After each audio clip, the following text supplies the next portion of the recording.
জীবনে এত চাপ নেওয়ার দরকার নেই। জীবন শেখাবে অভিমান কাকে বলে, বিরহ কাকে বলে, আর ডিপ্রেশন কাকে বলে।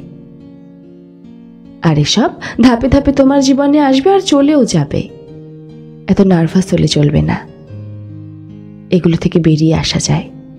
সঠিক সিদ্ধান্ত নিয়ে বেরিয়ে আসতে হবে। ভেঙে পড়লে চলবে না। কোনো কিছুই পার্মানেন্ট নয়। এগুলো বেসিক জিনিস।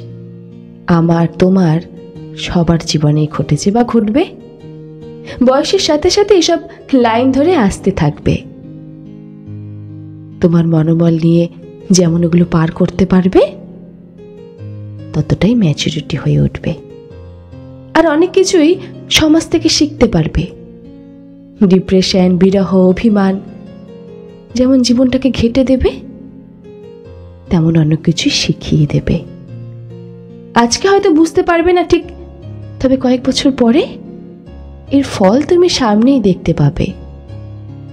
তাই এত ভেঙে পড়লে চলবে না।